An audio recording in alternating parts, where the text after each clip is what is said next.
That smells good. Just enjoying a cup of coffee in this mug I recently repaired here. I'll just put this plastic cement away here. It's not really needed now that my mug's repaired here. Bring my keyboard back, move other things out of the way because of the stupid intro I just did here, and we'll see how that works. I don't know if that's funny or not. It is related to the show. The objective of this episode is, of course, to build plastic recycling. Smells good plastic. We'll see how that does. I just had to do that one, okay? It was too tempting, okay? It's too tempting. What do we got in the show today before I get too carried away here? Is there anything interesting happening? Maybe. Looks like winter is coming to an end here. We'll see what it looks like when things thaw out. We're just in that transition. You get to see this once a year where the snow melts. We get to watch it. But you got to listen to what's in the show first. And then, decide whether it's worth listening to for this long.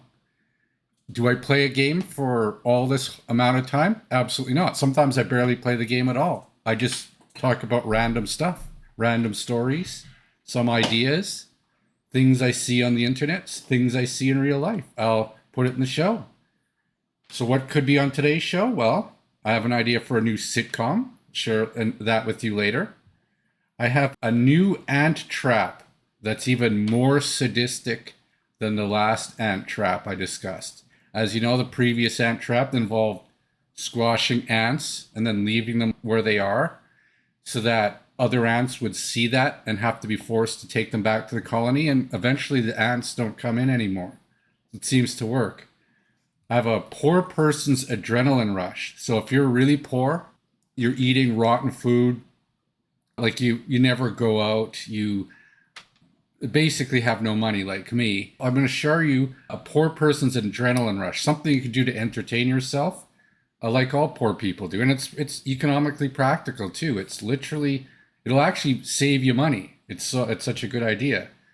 I have some suggestions for what SpaceX should do instead of sending rockets to Mars to boost shareholder value in oil stock. I think there's alternative things that humans could be doing that would be maybe a little bit more useful. I have a cartoon idea, a really good cartoon idea. If you're a writer looking for some ideas that are not common, obviously at some point there'll be millions of people you subscribe to this channel. If you don't jump on the idea fast enough, it's probably already out there because someone early on is going to see it and they're going to get the idea and they're going to make a cartoon. And this one's really good.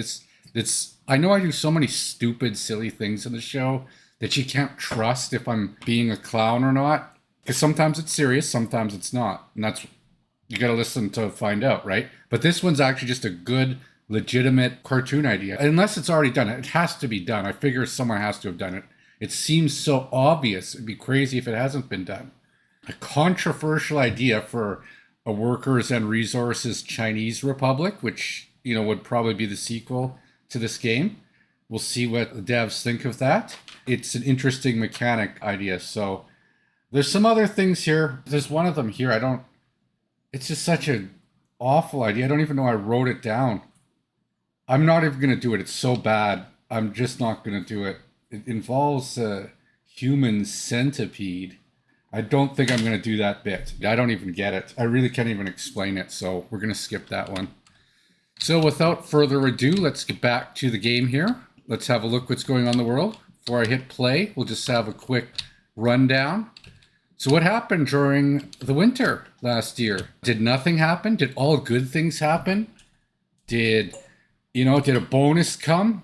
Was there a bonus event where bonus money could be added to the Republic and everything was happy? And no, that never happens. We had a lot of fires over the winter.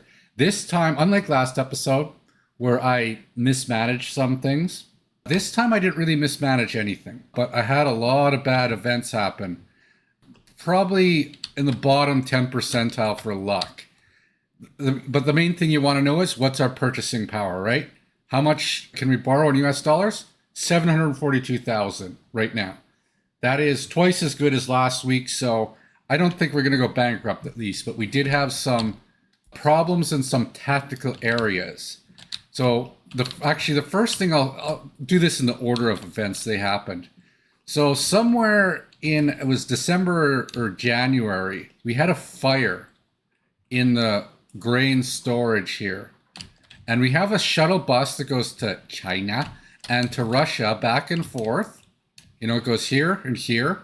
And when the shuttle was right here, it snowed. So the snow plows are here. So they started working their way here. And just as it snowed, a fire showed up here. And we don't have, there's a couple of small windows of time where we don't have staff in our fire station. Like 95, actually I'll say 98% of the time, there's people in the fire station here. The only way there won't be is if that scenario happens, where the bus is really far away and it snows at exactly the same time and it'll be empty. And it was just long enough to effectively destroy our grain storage, okay? We had 3,500 tons of mixed waste, and that's a disaster. Not only that, by the time the people got there to start fighting it, the fire trucks got there and they got destroyed in the fire too. So we probably lost about 200,000 US dollars worth of goods in this facility, if you include the fire trucks and the value of the crops that were in there. They're worth quite a bit. I think like 60 US dollars or something per crop, and the really expensive fire trucks. So that happened, and what makes this even worse is I can't even rebuild this until it's emptied. So our demolition office had been vacant for a while, but something else kind of lucky happened simultaneously. So this happened, I think it might have been in December, and we just gotten a new truck here. This just got released. So this is kind of the lucky part. It's a big garbage container truck that goes 87 kilometers an hour. So I've not played this far into the game enough times to be familiar with the trucks that come out. So it was a bit of a surprise, but it's like, okay, let's buy 4 of them. Let's put 4 in the demolition office. That'll start chipping away at it. And then I did the math on 3,500 tons. That's going to take hours to empty. So I was like, you know what?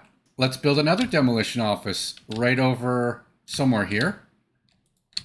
This one, I bought 3, but I have another one here that's going into the technical office back and forth. It'll rejoin it. So now there's effectively 8 of them. I added 4 more in the FEMA as well. So now we have 12 of them moving 81 tons. Probably takes a few minutes per. Maybe that can be ready by harvest season. We'll find out. This is a big expense, but it's not a crazy expense because these are best in slots, right? These are the best big garbage containers you can get. So it's not completely silly. It's a good motivation to buy them right away. What else has happened? Have we connected our rail line? We're getting very, very close. We haven't, but I don't know if it's going to connect this episode. And it's not really the theme of the episode, but I'll tell you by next episode, we will be connected to Soviet custom house. We'll be able to then bring crops out of here and bring them over here and save some money.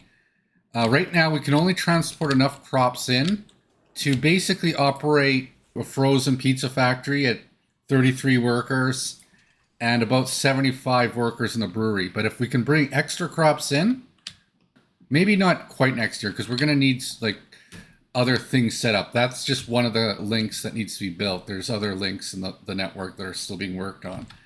But then if we can feed more crops in, we can increase the capacity of this, and we're going to kind of need it as our population grows. I don't know I think these were both built between episodes. So this one was just recently built, only 11 people moved in. In February, we built this one. This one was already getting kind of full. We built our mall last episode. It's now filled up. It's been used for several months now, and that will continue to get more and more usage. We might have to launch school soon, depending on how many things people complain about. we probably got enough apartments for now. I'll wait till these fill up and then I'll probably launch another one. However, it might fill up faster than expected because something else happened. It was almost as bad as what happened at the granary. So sometime after the new year, we had another earthquake. It just in the winter this time. And a winter earthquake, I don't know if it's maybe after 20 years it starts throwing harder and harder challenges. But earthquake in winter is much worse than an earthquake in summer because, and again, it was somewhat like during a blizzard where the fire trucks were very slow to get out.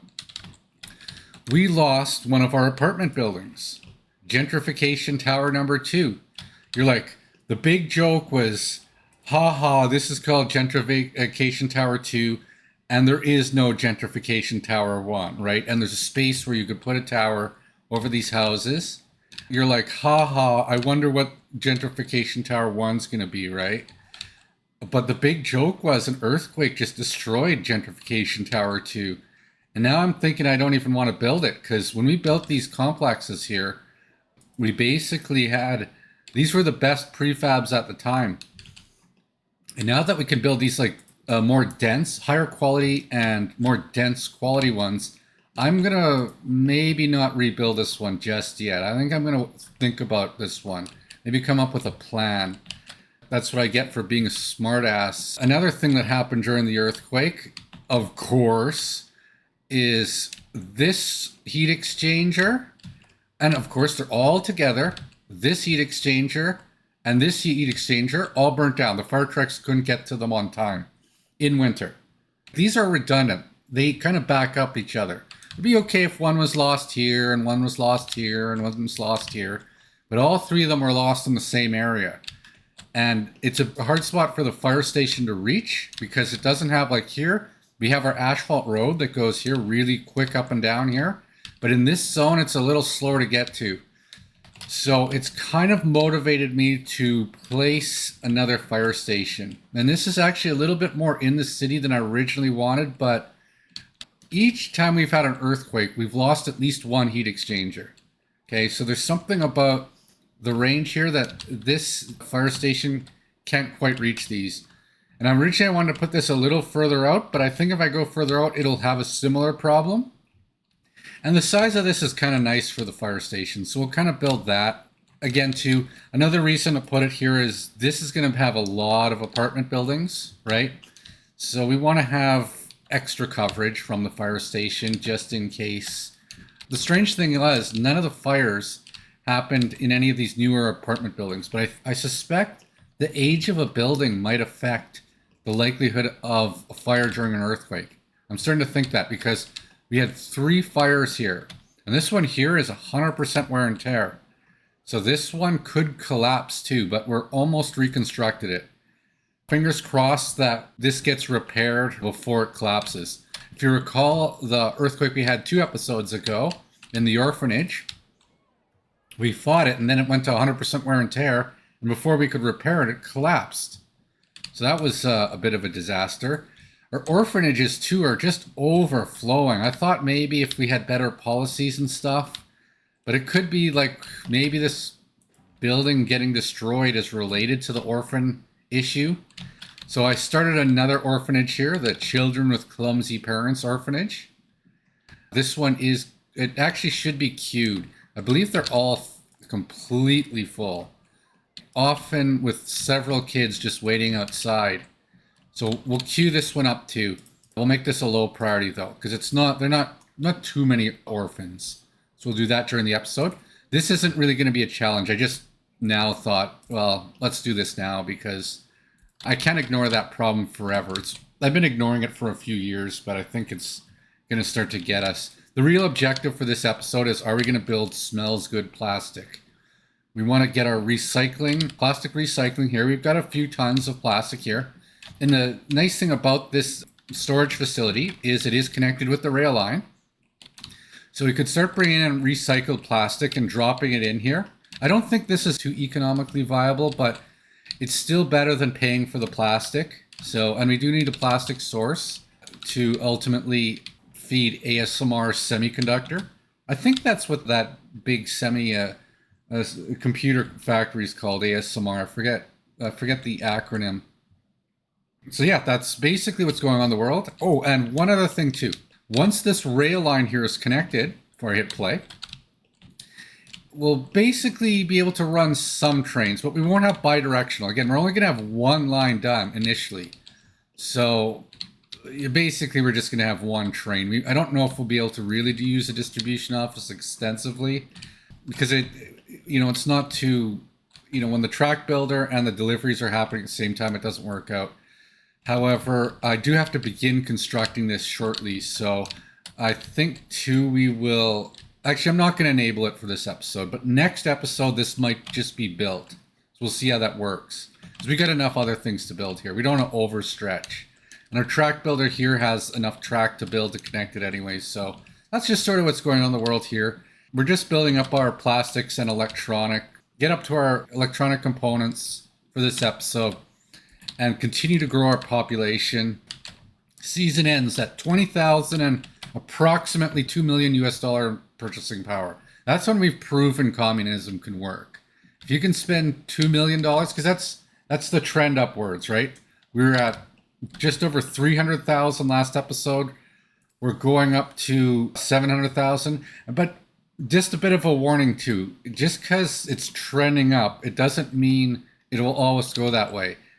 Earthquakes happen, bad luck happen, just random bad fires. The biggest mistake though is a bad purchasing decision.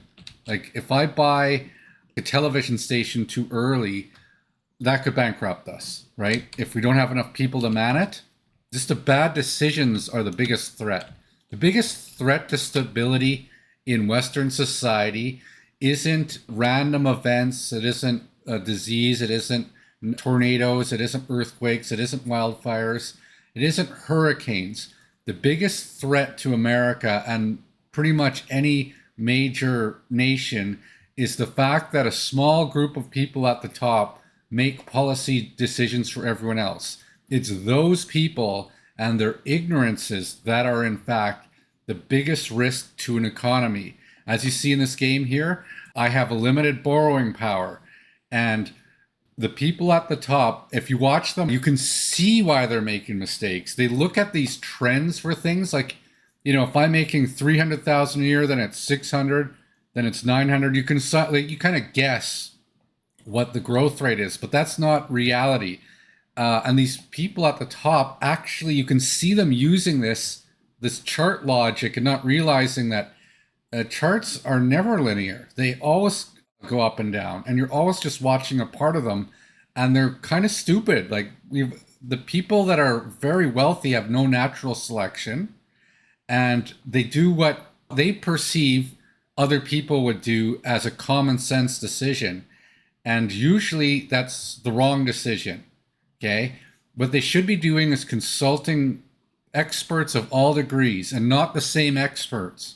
Okay, I'd love to be a consultant for large government projects and tell you what I think's wrong with them, because I have a very strong opinion. Pipelines, for example, obviously no economic viability. Obviously, okay? The reasoning that a lot of people justify building pipelines is because they think that it creates jobs, and it is economically viable as opposed to doing nothing at all. But as you can see in the simulation, opportunity cost is the counterpoint. When you get people to do stuff on one project, they're not doing something on another project, like installing solar panels or wind turbines, which are more economically efficient than pipelines, by far more. Like the big secret to why renewables are much better ideas than pipelines is they're not location restrictive like oil industries are, where there's only certain areas where the oil exists and certain conduits you can transport it. You can put a solar array or a wind array, like a micro arrangement, near a community, so there's no need to rely on external forces to bring the power into your city. In fact, it's more secure. Pipelines are incredibly insecure options. They leak. A single point of problem could cut out the oil supply for a very, very long stretch of time. Whereas a micro array, not relying on large sets of transmission lines by putting the power source close to the city. You could put multiple around a city. So if one goes down, you just increase the production in another. It's not rocket science. It's just basic math, levelized cost of energy. Look this up. But right now, your governments, which are funded by the super rich, prefer oil. And as we've discussed in the show, the reason they prefer oil is because it lets them control the valve and they get to take residuals out of the system, and you can't do anything about it because it's a single pinch point. And of course, they control the wars too. If they want you to go to war, they'll just contact their other rich buddies in the next country and say, hey, why don't you attack our pipelines so now we can sell some weapons our factories make. Like, that's how it works. And these people control your government too. So, just as a general rule, if you're going to consider who you vote for going forward, as humanity evolves and rids itself of these parasites, vote for people that are not funded by corporations, okay? Large financial entities, if that's like the red flag, anyone with that should have a do not vote tag put on them. It's just like the automatic thing going forward. I think this is one way a society could save itself, is just to resist the capital investment. Any kind of affiliation with money like this means you will not get elected. This will ensure only people that represent the people are going to get in power. And obviously, if I was in power, yeah, you'd be wealth tax day one. I'd have the lawyers, we'd be figuring it out, we'd be putting the bill together and be getting all the things needed together to have the wealth tax right away. But if you want to avoid, the end of your civilization, stop trusting the most dangerous thing in it, which is the people at the top who make really, really dumb decisions that are going to basically end your culture. Recognize the problem for what it is. And they're too dumb to know that they're doing it too. So most of them aren't going to change the way they think unless they watch the show on repeat. Then maybe they will. All right, I think it's time to go here. That was the speech. That was one reasonably early rant. We're going to play the game. Honestly, this episode's not too challenging. Like, just how hard is it to be able to build one little factory here, right? I set it low priority to make it a bit of a challenge. We have other things going on. But we got to keep an eye on things. We're still in a bit of winter here. I believe our coal plant's doing really well here. Yes, very nice, very nice. We could even lower the amount of workers because we don't need to be pinned. It is going to get a little warmer each day. And this is probably the more challenging part than building this actual factory here, is to survive winter. I typically have stopped making episodes in winter because I can't concentrate enough on the game and talk during winter because our city's too big and it's not automated enough yet. Once we get this line in here, once we can deliver the mixed waste with the distribution office, things will be much better. Yeah, this is going to take a long time to empty. This is even when our cathedral got destroyed, I think we had only like 900 tons of mixed waste. This was completely full, more or less, and then it burnt down. Just ridiculous. Part of the issue too is that because we have so many extra workers going to work on the rails, they're not going to work in this zone here. So once the rail line's built, this potential for a fire in this location will probably never happen again. I don't even think I really need to do anything to improve this in the future. I could literally repeat it again, but as long as the rail network's kind of done in this area, then that won't happen again, I don't think. Let's do a quick pause here. I want to cover this. So during the winter, we had someone move in, multiple people move into this house during the winter. And I was shocked. I even made a post on Reddit and said, hey, look at this. Someone moved in here. And then like the next day they died, okay? And you could see on their health, like their statistics, that big issue was their health was at 0, or is at 1%. And then they died shortly after. So I think the cold weather really, really deteriorates their health fast. So I thought, hey, let's build a dump city small clinic. So for now, I've disabled people from, actually, we could enable it again, I think. We could enable it. because winter's coming to an end, so they can live here for a bit during the summer. Maybe they'll get a job at the disease research, or sorry, at the small clinic, and then there won't be as many diseases here. Okay, so the challenge here is now that they have a pub, and the person there was 40% alcoholic, which is pretty bad, I think. Okay, but it might have, maybe that's why they moved in, was this pub.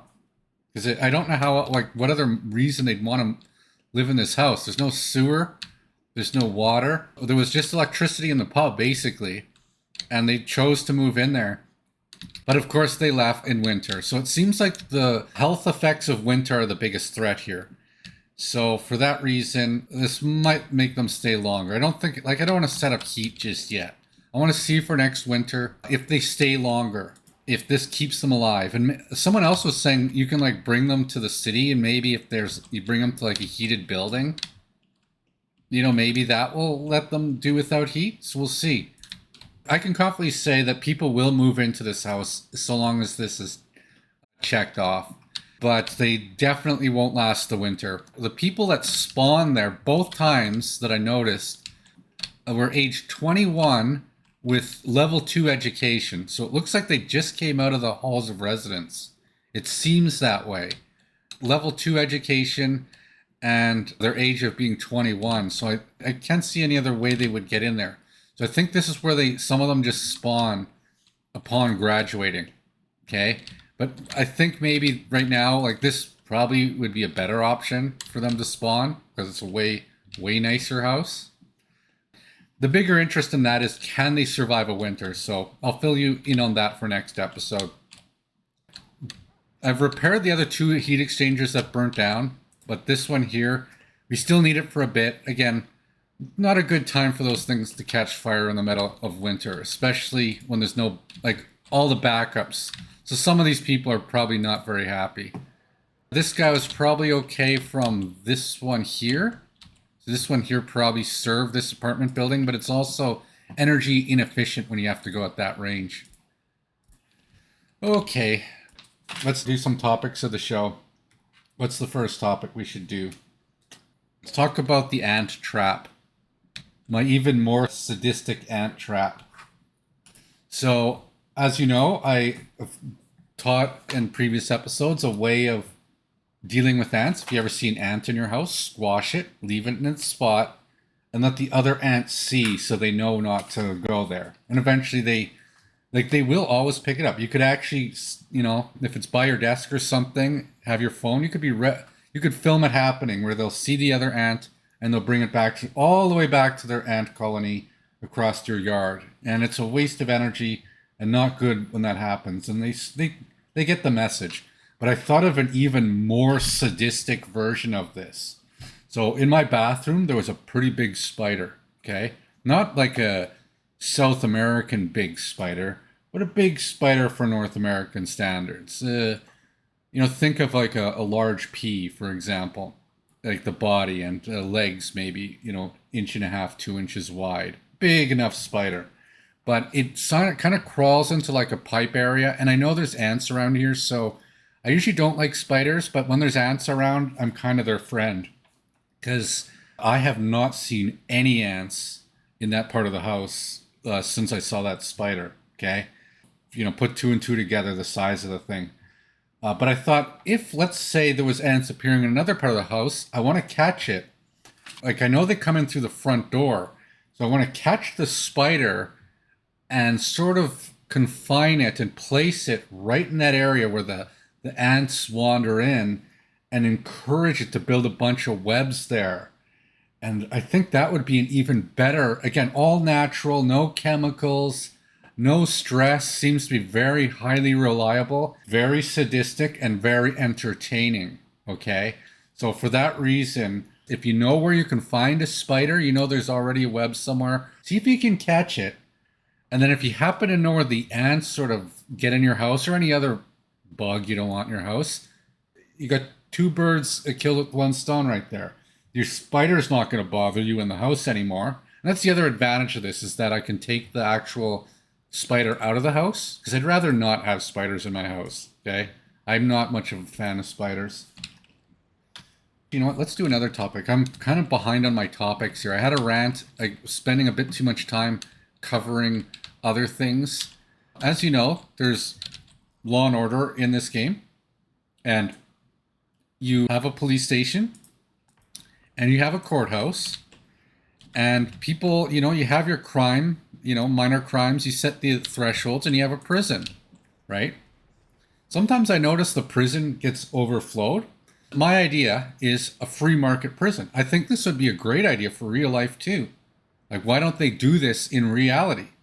And I would just be upfront about it. Like, if I was in charge, and I legitimately do something about this. Like, first off, I'd rather not keep it too full. I think if your prisons are getting too full, you have other problems with your society. You got greedy rich people angry at the slaves, and they're just finding an excuse to put more people in prison. And as you know, in this game too, there are prison lines. If you ever wondered what a prison bus does, you have to set up a line like this. It has to go directly to the buildings you want them to work in. You can't drop off the prison workers at the bus station. They escape when you do that. You have to deliver the workers directly to the actual places they need to work in a program, and you do that with prison buses. Okay? So here's a prison bus.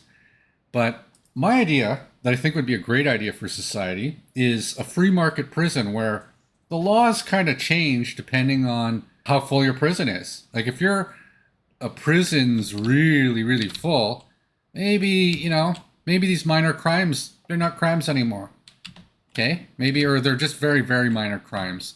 Actually, this ties into the concept of universal basic income that I've discussed, and how one of the big contingent premiums is to be law abiding. So you create UBI, which we have to because of the, machines taking over all our jobs. Even the rich people's jobs are getting taken over now. So you create UBI, and instead of having minor crimes, you make the penalty no crime for minor crimes. You don't go to prison for it, but instead you lose a portion of your UBI payment.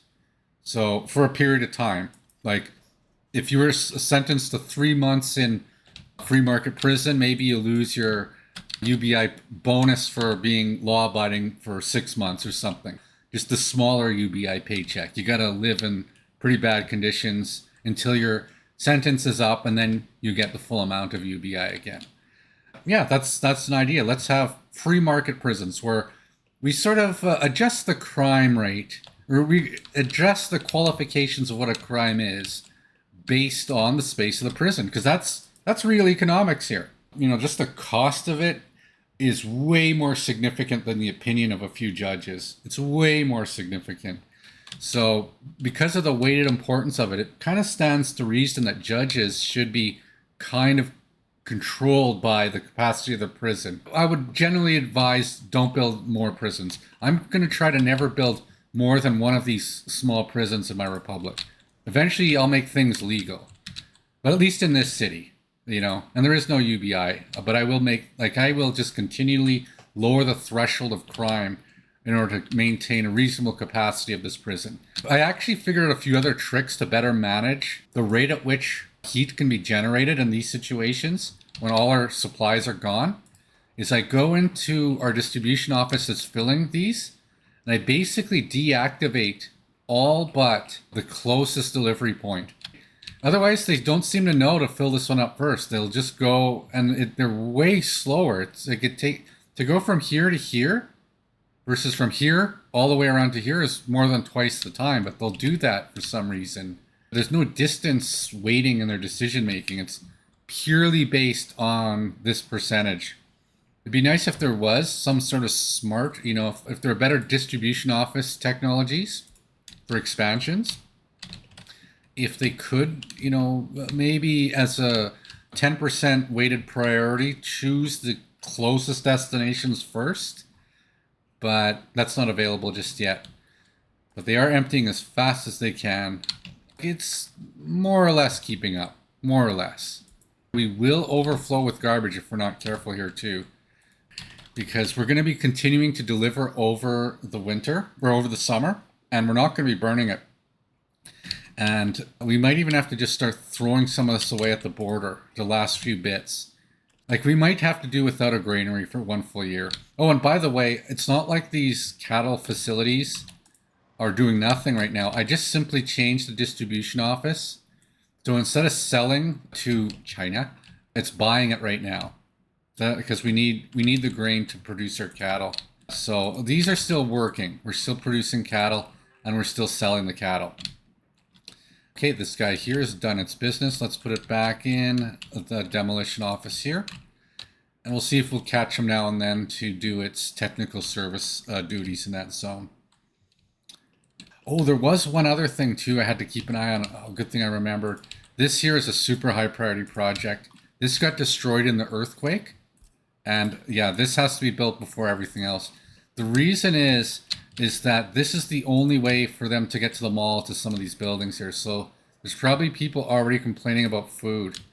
Yeah, see, there's 3 that can't get food there, 7 that can't get food. And it is because this little piece got destroyed in the earthquake. So I think I just remembered that too. Again, we've had, I think, 4 earthquakes in 7 years now, which I think seems unrealistic. Is this realistic mode? That's not realistic. That's way harder than reality to have that many earthquakes. Oh, another thing I did between episodes is I relayed the subway station here. Check this out. So instead of using the smaller one, I went with the bigger underground one because it's mostly underground. I like the fact that the building itself isn't taking up real estate on the surface, and it has an escalator here. All these houses can just go into this escalator. I'm going to have to demolish this house, but it will tie into this sidewalk here, right? So a lot of people in this area will be able to get into the subway. And then there's another entrance right here in all these apartment buildings. Because we're slowly going to decommission this coal plant, this will be removed as we switch over to garbage heating, pure garbage heating from this zone. Okay, this is a much, much safer distance to do heating. So this incinerator here is probably ultimately going to displace this here. So that means that because we're going to get rid of the pollution problem that's occurring from this thing, we'll be able to build a lot of apartments here. These are really good, very dense apartments right beside the church and the mall. So I think that's a great idea. Ooh, we're getting a little bit up here in patrons. Let's increase our staff just a smidge here. That won't be the first line built. The first line, if you saw the previous episode, this will probably get built too. That will go into our television station. We do have a tunnel builder. I bought this for like 70% off, this thing here. This is like normally like 1,000,000 rubles. I bought it for like 300,000. Like 25% wear and tear. That was a good deal to get like 70% off for... It was 8 years old at the time, I think. But I was like, I just thought I'd buy that. You know, because then once we start building our subway, we can build it super fast that way. And otherwise, that's a pretty good deal. I think it's worth it for saving $600,000-$700,000 and just to warehouse it for a little bit. I have to have a sip of coffee here. Ah, yes, the handle's sticking much better now. I glued that handle on. You know, I don't know how that intro is going to do. There is a possibility that someone saw that and said, you know what? There's no way we're going to sponsor this guy. There's no way. That's just, no. It is quite possible. I have no restrictions on what I will do.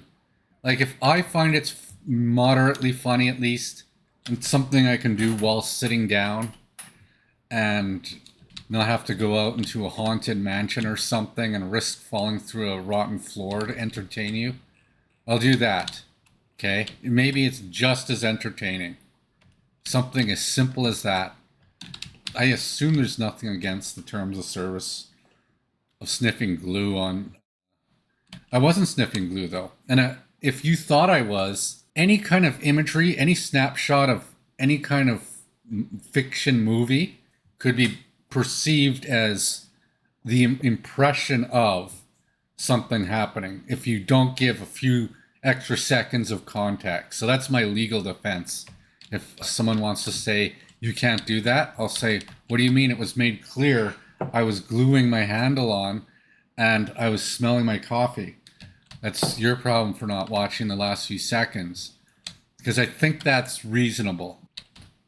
Also, is it funny? I don't know. I like maybe it's funny, maybe it isn't. I'll see. I'll get to watch it later. First time ever in film. Let's see, is Smellz good even getting built here? Oh, I don't know if we're gonna get this done. It's too low. We got too many other things going on. I should probably check out, like, there's no point to even having it done because the only way they can get to work there is through this little network here. And these things got to get built too. So we got to enable them all. Oops, there we go. That one wasn't being built. And we'll just click on everything here. Click, click, click. Yes, yes. Each save gets a little bit longer as the world gets bigger. A little bit bigger. This is the lowest video resolution, you know, workers' resources, Soviet Republic. I don't have the greatest machine here. I'm extremely poor. I have too much toxoplasmosis in me. Makes me a little bit wonky sometimes. People don't like hiring people like that. They discriminate.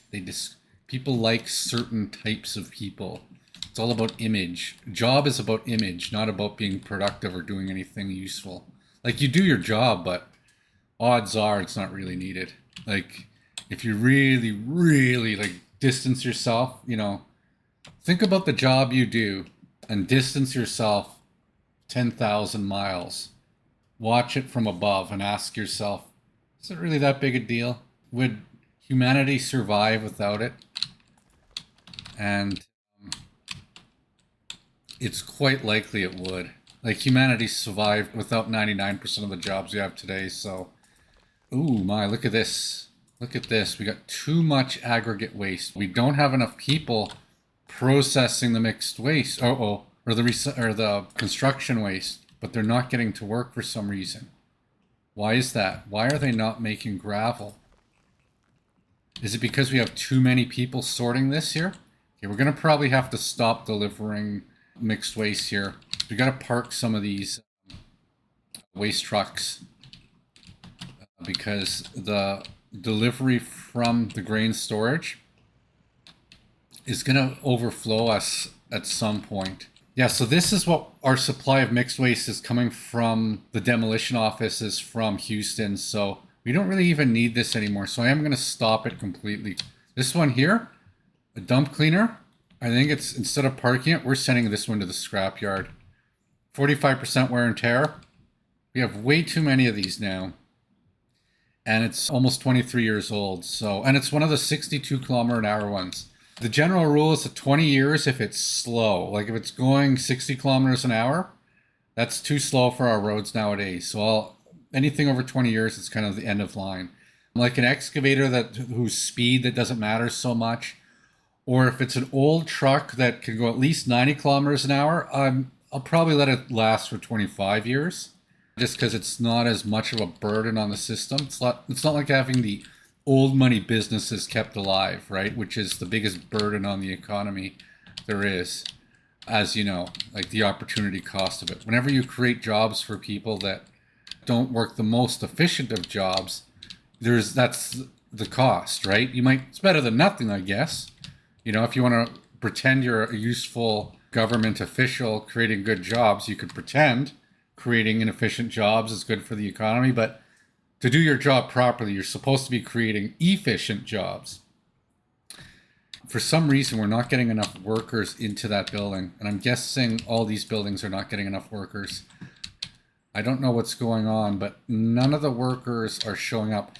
Actually, you know what? Let's just grab a few people from Chicago. Let's grab a few more. Maybe we're just low on population. We'll just do a quick population run here. Where can we get some? Oh, there's a few here. Let's grab these all out of these houses right here. Let's just grab a bunch.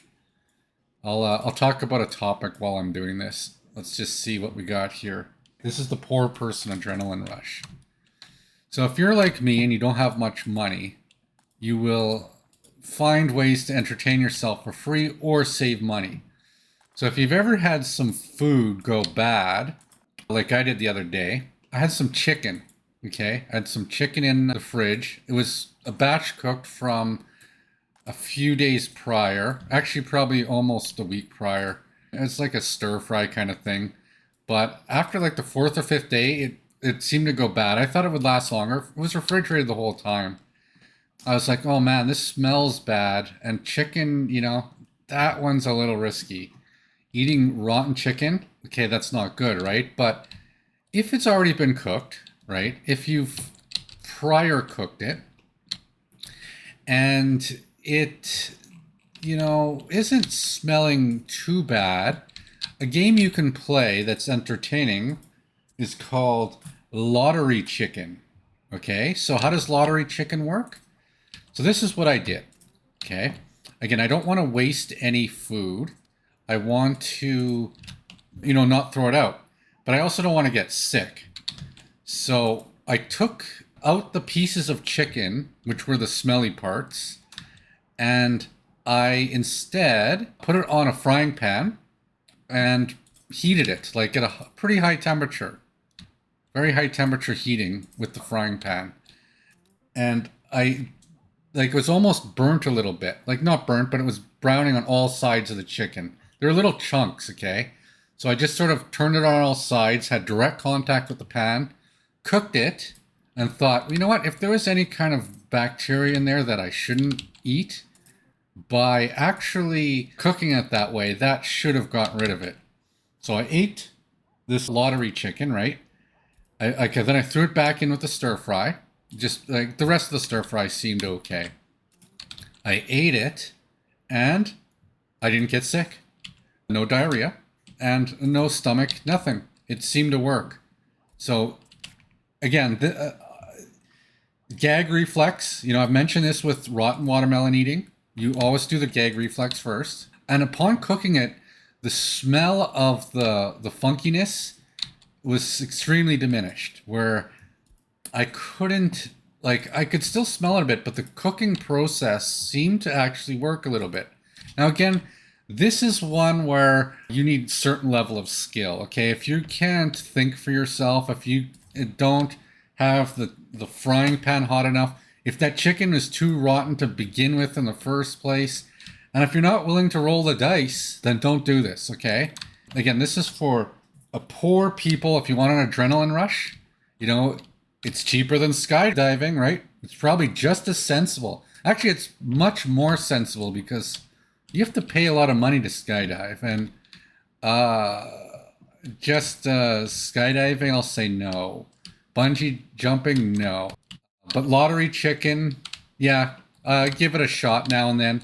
Again, use your judgment. This is not recommended for health reasons, but for adrenaline rush reasons, give it some thought.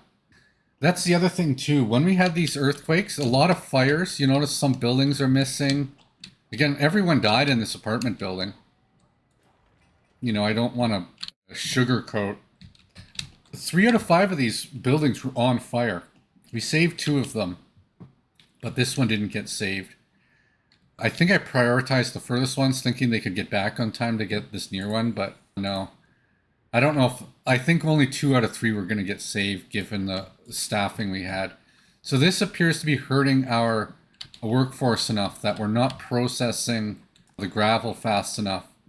So just shortages of workers. We actually I think we had 14,200 people population. And now I think we started at 13,800 for the episode. So we lost about 400 people in that earthquake. So it was a big deal. Like 210 from this building alone. And yeah, we're having shortages of workers. It's a disaster in that sense. This is the real economic disaster. Pro gamer showing you how to run an economy, not a politician. Not an amateur politician who will laughingly say reality is much more difficult than this game, yet they will never actually try this game. They'll never be able to compare, and they think I don't live in reality. Okay, we got an epidemic somewhere. This isn't good. A politician during COVID, oh, I had to deal with a pandemic. I had to figure out how to give out free money to people. This has happened twice in this game already, a pandemic. 4 earthquakes in 3 years or 7 years. How can you say reality is tougher than this.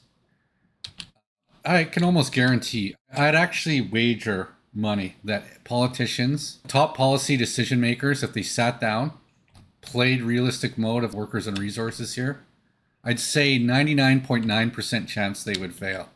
Like, I'd actually wager money. I'd actually give you 10 to 1 odds. I'd bet $1, and if you succeed, I'll give you $10. I might even, if someone wants to gamble more than that, go for it. If they think it's easier than reality. I'm not even going to tell you all the things that are unrealistic about this game, but that one of them is the natural disasters seems a little unnaturally high. Whenever I have a challenge build, I never fail. And I don't want to fail this one time after such a slick entrance. But the thing is, we don't even have enough workers to work here. Let's make sure our waste trucks aren't still picking up. Nope, we got another one here that's still foolishly picking up mixed waste, and we have nowhere to park it. I'm just going to park it in here. I don't know where to put it. Getting a little bit more panicked, getting stressed out, screwing up more. I like the microphone settings this episode though. It just seems nice. I think they're just the right level. Finally found it. Where is there another? Let's see if we got any other. Oh, there's another one. Just happily causing chaos because no one's telling them what to do. No government official with any common sense. Yeah, I do screw up though. I'm not claiming to be perfect at this game. Oh my god, we have nowhere to park this. Okay, I gotta pause. I gotta find a parking lot for this thing. I know, we could put it here. They should be in these technical offices anyways. So I'll put that there. Yeah, there we go. Borrow some money. Maybe grab a few more people. Maybe I should do another spiel while I'm moving people. It's not too exciting to watch me just click some buttons, but we've got to operate the city, right? Let's take out of this little district here. Okay, what should we talk about here? Have you ever played Workers and Resources and or City Skylines? So this game, Workers and Resources, is a socialist-based game. And City Skylines seems more like a capitalist-based game because it seems like they like print money and just give it to the industries. And like obviously City Skylines is economically unsustainable and unrealistic because you can't really do that without, you know, going to war at some point. Wouldn't it be an interesting idea to have like an economic battleground of Soviet Republic versus City Skylines, where the people in Workers and Resources try to generate an economy in a competitive process? So basically it'd be socialism versus capitalism. Like, could that be done, right? Like, let's take the economic output of this game. So whenever our stuff is sold at the customs house in this game, it gets exported for money.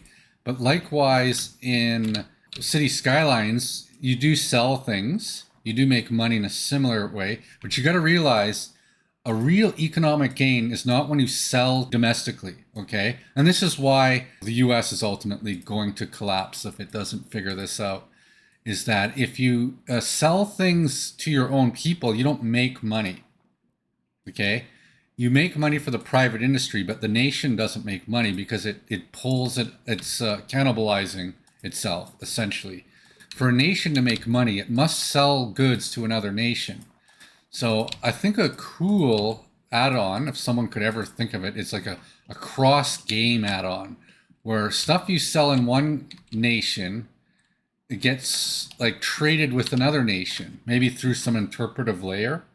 So cross-game economy, capitalist nation versus socialist nation. What do you think of that? Is that a interesting idea? That we take the sales at the custom house here? Like the prices could be like maybe City Skylines produces some of these goods too, right? And it affects the prices. So, and there's quantities available for trade that way.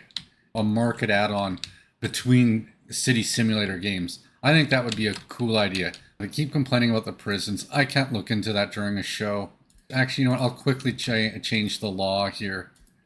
Free market prison. What kind of crime is going to be less of a penalty going forward? And maybe all these disasters we've been having are part of the problem. Maybe that's what's leading to the spike in crime. So let's get all these people moved in. And let's see if they find jobs. This happens when you drop people in. See that? There was like 60, but they're going to slowly find jobs, and eventually they'll start processing this gravel again. That's just how the causality of things works. Oh, oh my, we got another issue. Oh my. Okay, so the lack of processing the construction waste here has actually shut down our ability to, I don't know what we're going to do here. We got to sell this construction waste. I don't know any other way to do this. Okay, so we had a few trucks here. I didn't know where to put them. This is what we'll do. This is my pro gamer skills. So in this case, I think the only real solution for our surplus of aggregate waste is to get rid of some of it. Just sell it. I have no other choice. We're going to load our construction waste here, and we're going to unload it at the border. Makes a few dollars too, so we're improving our economy a little bit. And this is an emergency. Like, I can't wait around for a committee to finish doing its research. People are going to die in this game if this doesn't get pulled out ASAP, because the causality is this is completely jam-packed at the waste processing, and we have no way to produce any burnable heat. Therefore, the temperature is going down in all the buildings, and everyone's freezing to death as a result of this. So it took a while for that to back up, but that truck that we just sent, let's just find it here. Probably went to get gas or something stupid. Oh, and it's going to the wrong place first. Nice job, you piece of... Sometimes you got to check on these things here. But let's take this line. Is that a line? Yes, it is a line. Let's assign that to 2 trucks, because we got so many surplus of these right now. And we kind of have to do this. This guy will do it first, and this guy seems to know to not go to the customs house first. So we'll start emptying that a bit, and we'll see if we can save some lives here. I got an idea for a new sitcom. Okay, so it's called Machiavellian Landlord. And what it is, it's a landlord who has tenants that he doesn't like or he likes. So the tenants that are good, he does things for them. Special consideration for good behavior with the tenants, right? But when he's unhappy with tenants, they're slow to pay their rent. Maybe they're too noisy, too high maintenance. They just can't figure out how to do basic things in society, and they're just constantly annoying him. He starts doing things, or she could, I don't know, who the main character of such a show would be. The idea would be that part of the show is they do like bad things or just little things to dissuade them from staying, slow to do repairs. Just little things. Maybe they're not very polite with them. Just general rudeness, maybe, stuff like that. So they just go away. That's sort of the idea of Machiavellian Landlord. My life's a nightmare. I have a giant mortgage and I collect rent. I used to have a job. They gave me enough money to buy a house. I rent out a suite. And I still got a mortgage. So the rent only pays for basically the suite. So I make no money off it, but I still got to take care of these babies.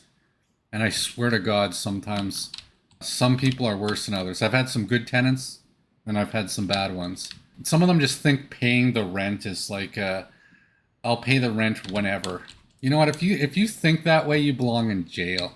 Straight up. Don't, maybe if you happen to have a millionaire owner who's a real asshole and deserves it, okay, I get it a bit, but person who can barely afford food and you start doing that too, you're a real asshole. So that's my idea for a Machiavellian Landlord sitcom where the landlord secretly trying to get rid of bad tenants.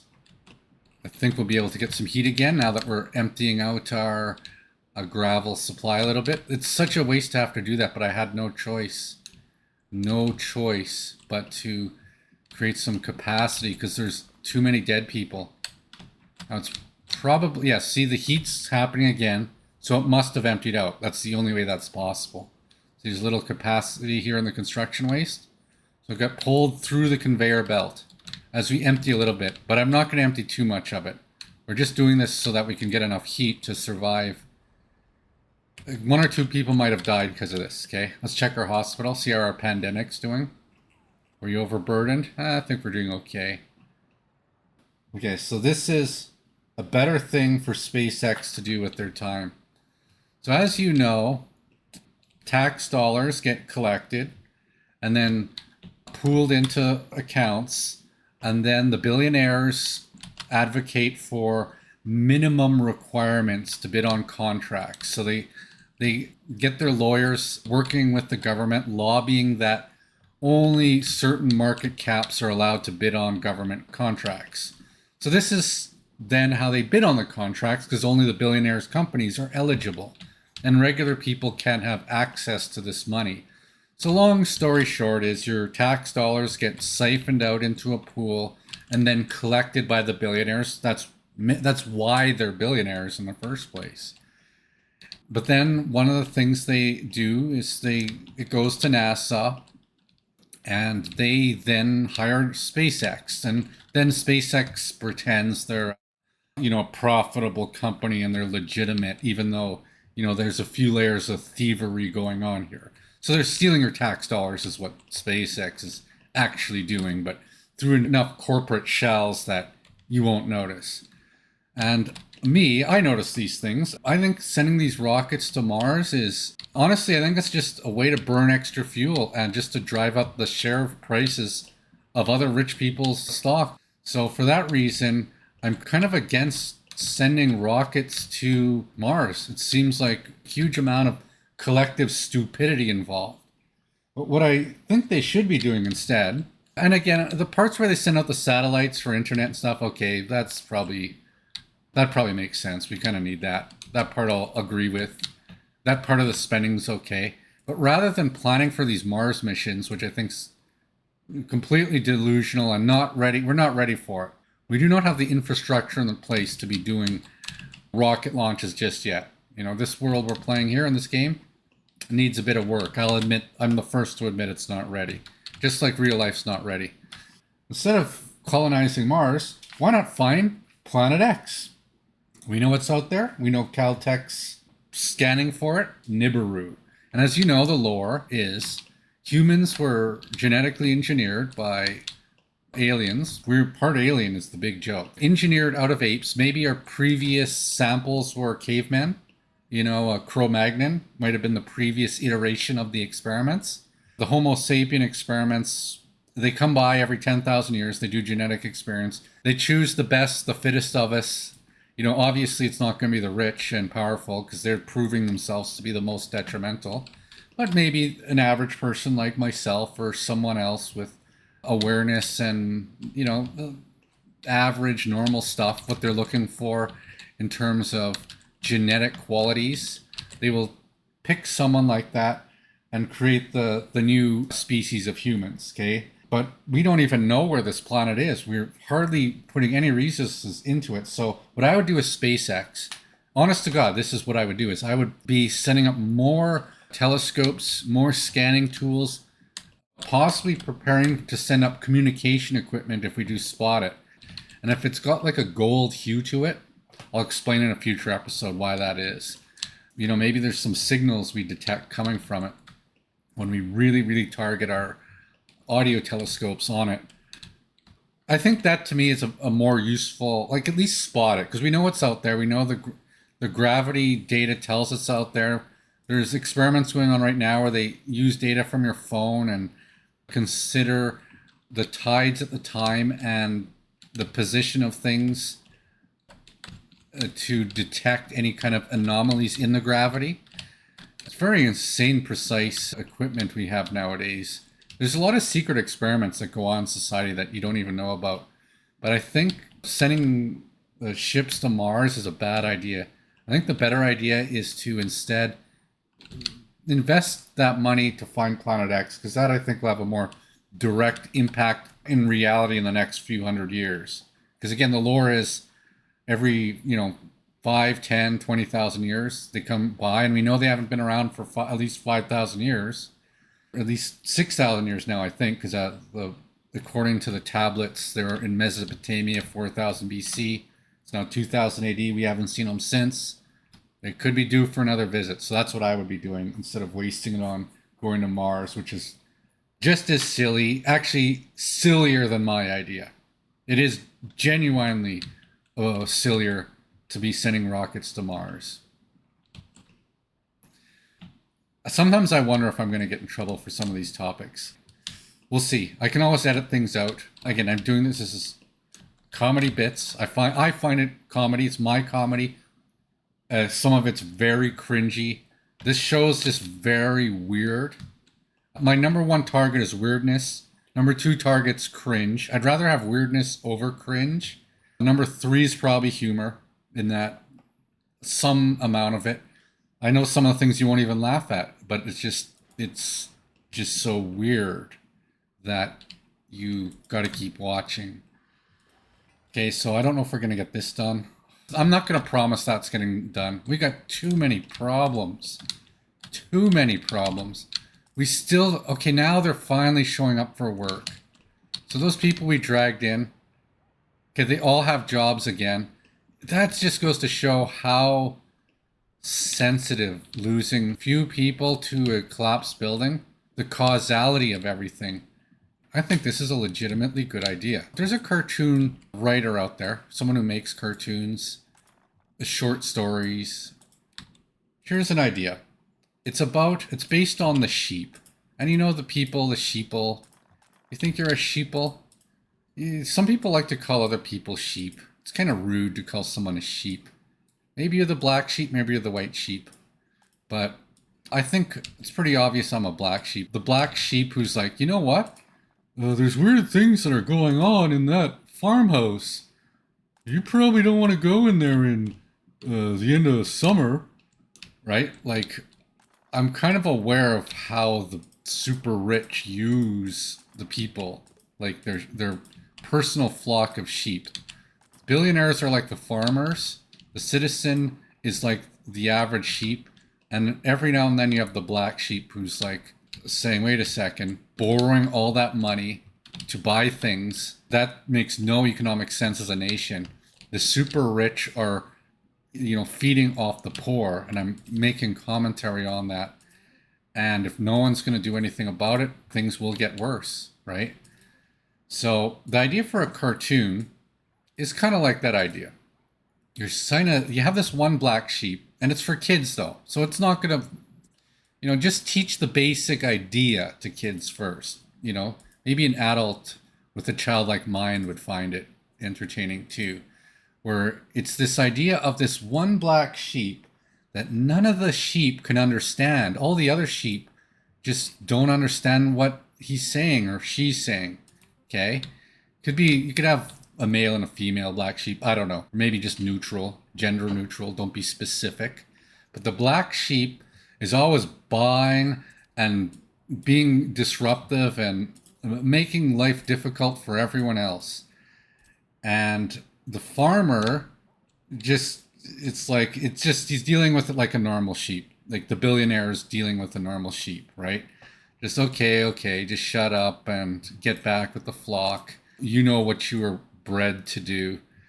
And in this story, the other sheep can't understand the black sheep. Like in their bawing language, the white sheep can all sort of communicate with each other. They all understand each other. But the black sheep cannot be understood. But other animals in the farm understand what the black sheep's saying. And the black sheep's saying things like, they're going to take your fur you're going to be freezing cold when they take your hide in spring or whatever. And then they might eat you later. He's trying to warn the other sheep you're going to be eaten. But the other sheep won't listen. And they don't understand. And they just get angry and they fight with them all the time. Because they're just like, why don't you be normal? As you know, how collectivism works is collectivism is the premise of racism, FYI. Racism has to do with numbers. The majority will always bully the minority, okay? So in America, white people were the majority, they would bully the black people. Other parts of the world, that can be the other way around. Like if you're a white person In China, for example, you might get bullied because you're the minority. This is how collectivism works. And this is how the white sheep think. Because all the other white sheep around them say that black sheep doesn't make any sense, they never listen to it. And the story, in this kid's story, this cartoon idea, is the white sheep start disappearing, and then maybe one of the white sheep starts to understand what the black sheep is saying and says, okay, we gotta do something, and they escape or something. I don't know. But that's an idea for a cartoon idea. This black sheep that isn't being understood. And I think kids would relate to that. They'd be like, why aren't they listening to him? He's right. He's right. But the arrogance of all the collective majority white sheep wouldn't listen. And then therefore, they all get slaughtered in the end or something, except for a few that escape. I don't know. I think that's an idea for a cartoon. I think there's something there. Some intellectual premise there. Go ahead, use it. Okay, look at this. Look at this. Okay, so we're going to catch these. I'm going to end this. We've done enough of this. We've just sold enough. We just want to make a little bit of space so we can continue to burn stuff here. Okay, the needle's gone up. That was the purpose of doing that. How are we doing here? I don't think we're going to get this done. It is interesting. We might get this rail little... Finally, this has been going on for 30 some episodes. Well, maybe not 30, but this will definitely be done by next episode. Not too useful until we have double tracks, but we could start doing a few things between episodes, so we'll see how that works. Bloody pandemic. Okay, we'll have an earthquake and then a few months later a pandemic. Oh, let's have another earthquake right now while we're at it. This is realistic, right? That's how often they happen. Let's talk about, this is a controversial idea for something I think could go in the next Workers and Resources, maybe Chinese Republic. Just an FYI, I did some research on how often people in YouTube search for Workers and Resources, Chinese Republic, and you can't stop people from doing this. There's like 2,000 searches per month. Obviously the game doesn't exist yet that we know of. Maybe, maybe there's something going on we don't know about. I have a controversial idea. It has to do with custom houses. So we talk about AI and robotics becoming a bigger and bigger problem. Like the reason under capitalism they are the end of civilization, and the reason why the US and most Western nations are falling behind economically is because there is no universal basic income. There is no way of taking care of people when machines do the jobs, because it is essentially a slave system, right? So if you don't do work, you're going to be homeless. That's just how modern Western culture works. And that's not good, right? It basically means that people will act like Luddites. They're going to want to get rid of robots as a result. So the controversial idea that I have for maybe a future view on a socialist republic would be to have robots available at the custom house. What do you think of that idea? Like you're purchasing robots that work as workers. So then in your factories, like maybe this is after the year 2030, okay?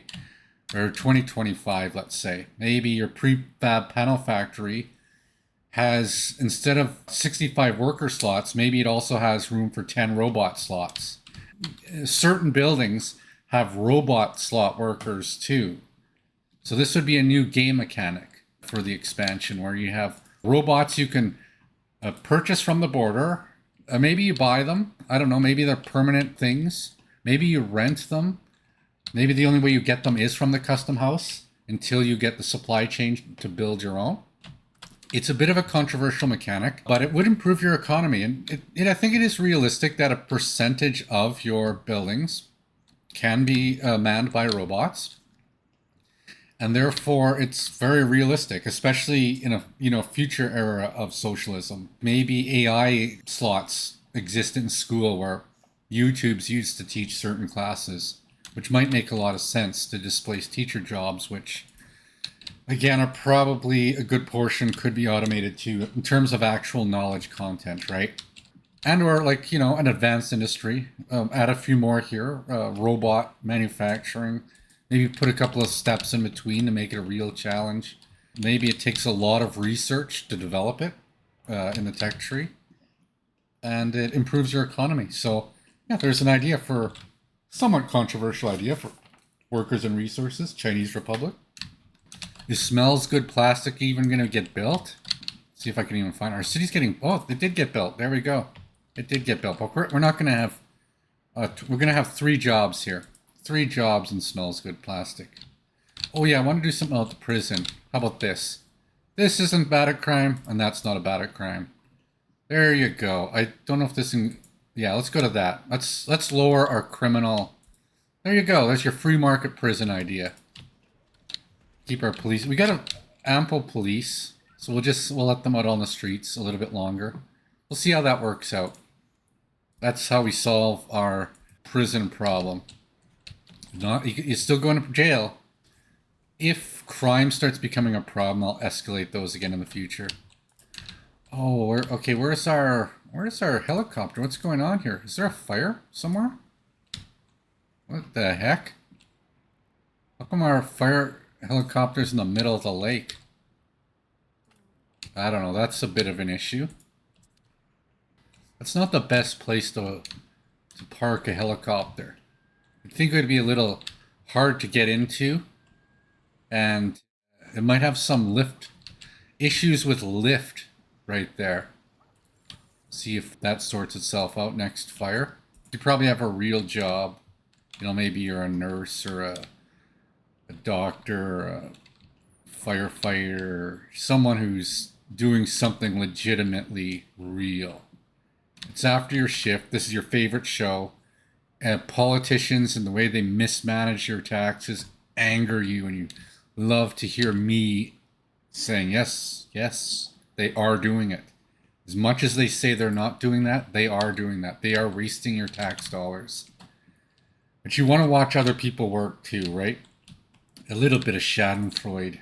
Watching other people work is an element of Schadenfreude, the taking pleasure in other people's misery concept. That it's a mild thing, significant enough concept that the Germans gave it a word, that taking pleasure in other people's misery deserves a word. See, look at that. Our construction waste is doing good. This was nice. That's interesting. When you repair a building, it goes from, it doesn't like gradually get better. It just goes, it's under repair, and once it's done, it goes to like 0%. So this was 100% wear and tear. And previously, when I saw that, the building actually collapsed. So I'm a little happy about that. But we do have some other wear and tear issues to deal with. Let's make sure we have that as a pretty high priority. We want to get all our housing maximized. This should be a high priority too. The reason they were low is because the other things at the time, like the heat exchanger we were working on here, which I imagine is done by now, and a building at 100% wear and tear needs to be built down. Look at that, 6 people here. That's the most I've ever seen in this house. I think the pub adds a little bit to it. And we do have a shuttle here, so they might even have jobs they're going to. But soon they'll be able to work in the clinic too, right? So the question is, will the people stick for next winter? Will the clinic be enough? Yeah, I know the heat makes them sick, but if they go to the clinic right away, and they all work at a clinic, and that's all their jobs, do they all keep each other healthy throughout the winter? So we're going to find that out. My guess is no, but I think they might last longer. So the 2 times I checked last winter, they died within a day of me checking. And it forced me to uncheck that. So I'll check maybe by December I'll know. If they're dying within, like if they're only lasting 2-3 days, I'm going to uncheck it again. And then we'll maybe build this heat plant here. And it's going to have lots of pollution just because that's how Dump City works. Another thing I was planning out here is possible other industry here in Dump City. This a gravel setup. I'll go walk through this in another episode. Like the fact that we're going to put a quarry right in our downtown. Right in downtown Dump City. You get a cesspool of sewage here. We're going to have a heat incinerator. And just for the aesthetics of it, let's put a quarry downtown too. Why not? Right? Maybe we'll make some bigger houses. I've been thinking about putting the bigger houses. You know, big, wide houses here. We'll see. A lot of this is experimentation, discover the tolerances of people. Okay, and there are shuttles here. Like if they need food, see, these passengers should be going on here to go get food.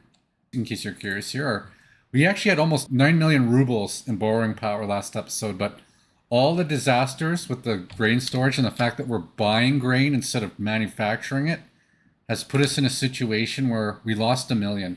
I also bought, oh, one other thing I did buy. I should share this too. I found this for, it was like 25% off. I found this Class 35E. This is normally like 350,000. I think I paid 250,000. And it was like just 2 years old. So that's a pretty good deal.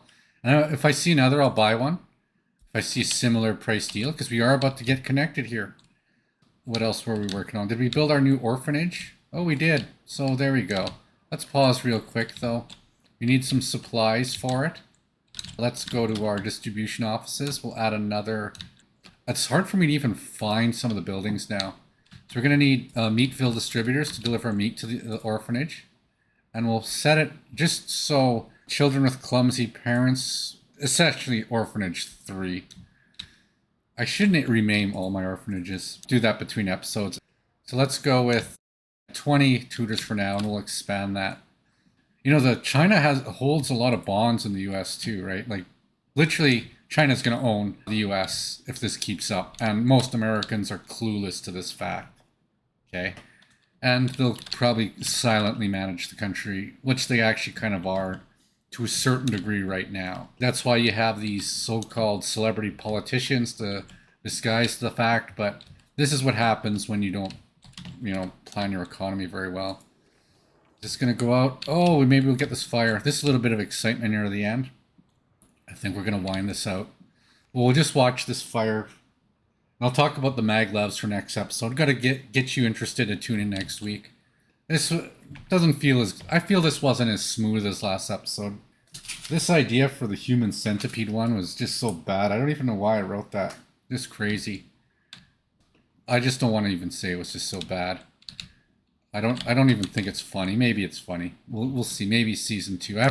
This one requires some assistant editors and assistant producers to give some feedback on, maybe review some of the quality of some of my topics in future episodes. So look at that. We got this dealt with. Now the wear and tear is bad. We're going to have to make this a high priority repair. And it looks like it's going to do the repair here. And let's just check our track. We're going to have to wait a bit before the final piece gets built. I don't think it's going to happen on the show. You can't even see it. It's under the mud here, so what's the point? Just once it gets up to here, we'll see what it gets done. I thought it would be fun to play a bit of winter, because haven't started an episode with snow in quite a while. And now I know why I don't do this. It's just too hard to do. It's just too much stress. Maybe you like watching me get stressed out. Maybe you don't. But we survived it. We got through another year. It was fun. We'll see about some of the intros I do in future episodes. They might be worse. If you like the show, leave a comment. Tell me what you think. If you think there's some parts that should be clipped out as their own thing, comment below. Don't forget to throw a like. Please subscribe. I do need to make money off this. I think it's 1,000 subscribers are required before I get just enough to pay for food. And this is a full-time job. As much as you think it's just me logging in and playing a game 2 hours, this is 60 hours a week. Okay, between editing and I do play the game between. I have to invest at least 10 hours of play to advance a year. This takes a long time to build. So again, this isn't very hard work, this kind of planning, but nonetheless, it is work, and it takes up my time. But the majority of the time is probably about 40 hours of that is editing. I have to spend every minute I record. I have to listen over for audio defects, judge whether I want to clip it or not. It would help if you could comment and just let me know what you think a good clip would be. If you watched the full episode and you didn't find a clip, say, hey, why don't you clip this out? I don't know what to clip anymore. I have finite time between episodes to do that. So I need your feedback. So I hope you enjoyed the episode. And I hope things get better in the world. And yes, I will see you next week.